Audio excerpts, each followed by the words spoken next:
গণতন্ত্র প্রতিষ্ঠা করা, গণতান্ত্রিক সরকার প্রতিষ্ঠা করা এবং নির্বাচিত সরকারের জন্য বা অবাধ সুষ্ঠু গ্রহণযোগ্য একটা নির্বাচনের মাধ্যমে দেশে সরকার প্রতিষ্ঠা করার জন্য আমরা সেই 2007 সাল থেকে আমরা আন্দোলন সংগ্রাম লড়াই করে আসতেছি।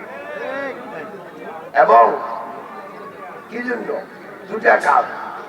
একটি হলো সরকারের পতন, পতনের মাধ্যম দিয়া দেশে অবাধ সুস্থ গ্রহণযোগ্য নির্বাচন প্রতিষ্ঠিত করা এবং সেই নির্বাচনের মাধ্যমে দেশে গণতান্ত্রিক সরকার প্রতিষ্ঠা করা।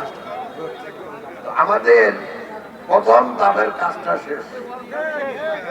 সরকার পতন হয় নাই, শুধু পালিয়ে গেছে।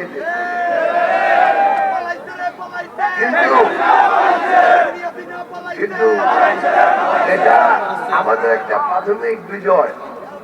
কিন্তু অনেকের ধারণা বাংলাদেশে যে 1 বা 1.5 মাসের আন্দোলনে সরকার পতন হয়েছে।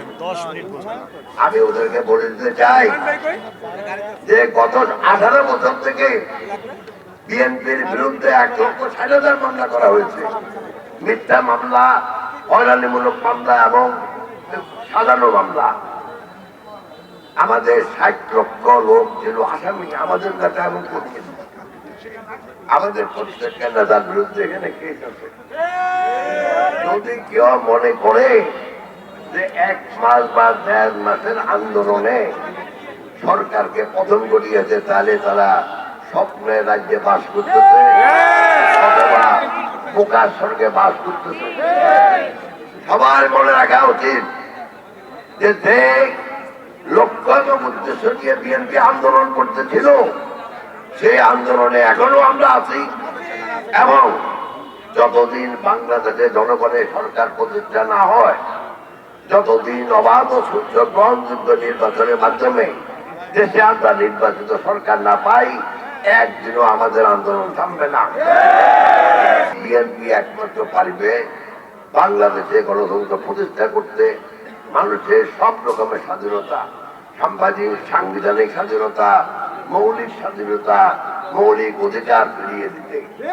আমরা চাই যারা এখন বলতেছে যে আমরা স্বাধীন রাষ্ট্র হচ্ছি, স্বাধীনের আগে মানেটা বুঝতে হবে।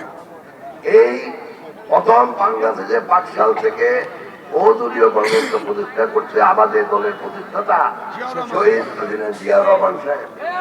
আমরা উনি যে উদ্দেশ্য এবং লক্ষ্য নিয়ে বাংলাদেশে গণতন্ত্র প্রতিষ্ঠা করছে, আমরা এখনো একই লক্ষ্যে আমরা আছি এবং এর থেকে আমাদের নড়াচড়া হবে না। তো বিএনপি একটা গণতান্ত্রিক দল হিসাবে এখন আমাদের দায়িত্ব আমাদের দলকে সুসংগঠিত করা।